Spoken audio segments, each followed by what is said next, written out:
मौसम कल से तो अच्छा है, धूप निकला हुआ है। और आज मैं जा रही हूँ रघुराजपुर जगन्नाथ जी को लाने।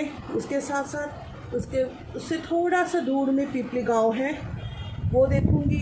अठारह नाला, आलमचंडी टेम्पल, साक्षी गोपाल मंदिर, ऐसे और कुछ जगहों का भी विजिट करूँगी। सुबह गर्मा गर्म कचौड़ी के साथ नाश्ता करने के बाद आज मैं निकल पड़ी समुंदर को साथ लेकर।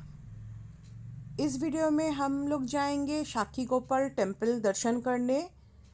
उसके रास्ते में ही एक चंदन पुकुर आता है जहाँ पे जगन्नाथ जी गर्मी के समय नहाते हैं, उसके बारे में जानेंगे, मंदिर दर्शन करेंगे और एक ख़ास चीज़ जो कि साक्षी गोपाल के विग्रह की तस्वीर मैंने खींची हुई है वो आप लोगों के साथ शेयर करेंगे। कल बारिश के बाद मौसम बड़ा ही सुहाना था। हरे भरे खेतों के बीच में से हम लोग जा रहे थे क्योंकि सामने ही दुर्गा पूजा आने वाली थी, इसीलिए अगल बगल में हमें काशी फूल का भी दर्शन मिला। So welcome back to my channel.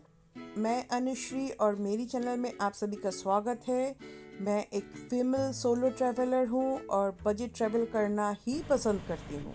तो चलिए साथ मिल के चलते हैं साक्षी गोपाल टेम्पल और जाते जाते सुनते हैं साक्षी गोपाल की कहानी। ये कहानी है गोपाल भगवान की, जिन्होंने अपने भक्त के साक्षी बनने के खातिर अपना धाम छोड़कर उसके गांव विद्यानगर में जा स्थित हुए। एक बार दक्षिण भारत के विद्यानगर के दो ब्राह्मण, एक बुजुर्ग ब्राह्मण तथा एक युवक ब्राह्मण, दोनों तीर्थस्थल परिक्रमा पर निकले और उत्तर भारत में जा पहुँचे। तीर्थस्थलों का भ्रमण करते हुए दोनों ब्राह्मण एक समय भगवान श्री कृष्ण के पवित्र तीर्थस्थल वृंदावन नगरी जा पहुँचे।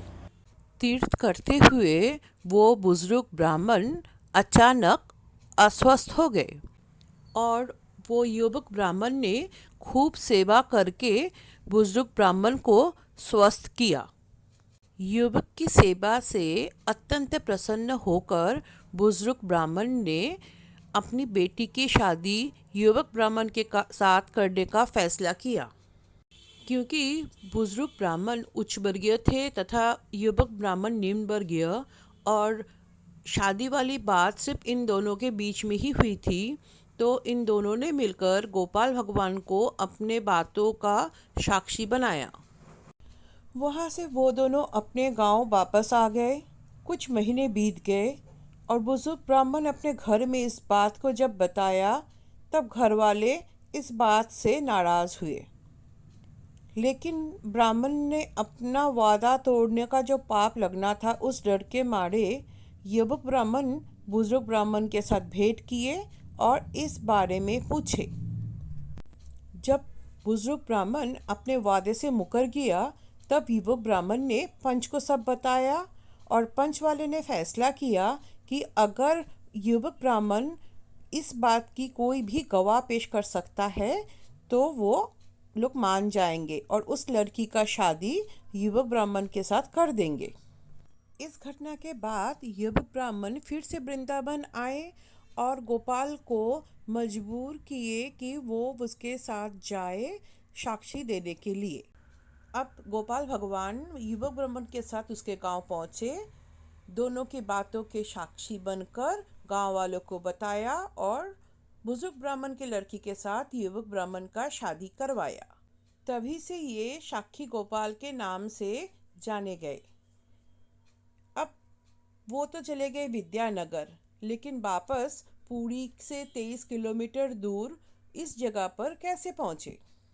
कथित है उन तीनों पुरी के राजा अपने किसी राज कार्य के चलते उस जगह पर गए थे। उन्होंने वहाँ पे साक्षी गोपाल का दर्शन किया और मन ही मन प्रभु को पुरी में आकर स्थित होने के लिए अनुरोध किया।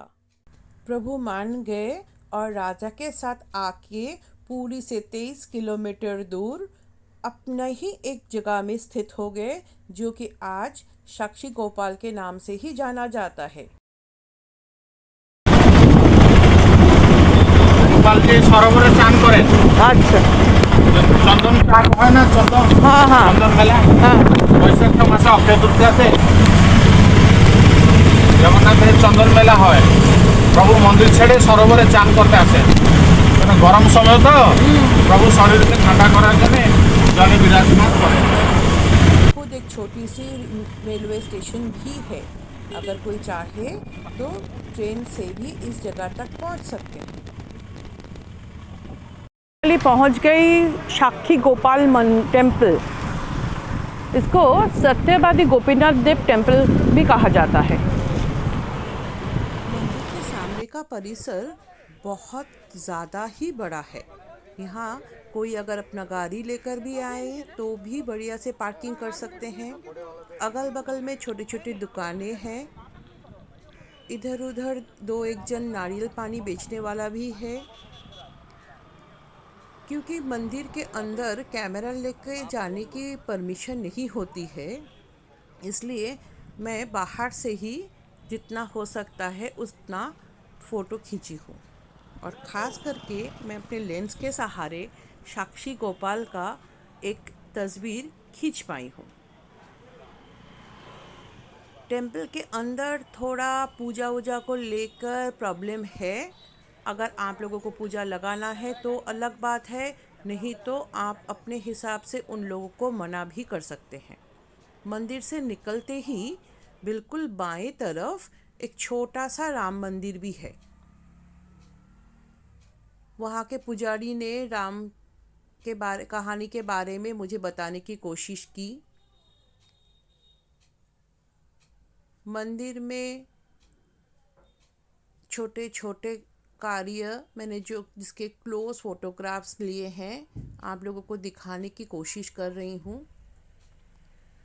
और मंदिर के सामने का जब मैं फ़ोटो खींच रही थी तब पता नहीं वो बूढ़े पांडा को शायद पता चल गया था कि मैं साक्षी गोपाल की तस्वीर खींचने की कोशिश कर रही हूँ और वो बार बार बीच में आ रहा था, लेकिन प्रभु का मन था, मैं तस्वीर खींच पाई और अभी आप लोगों को दिखा भी पा रही हूँ।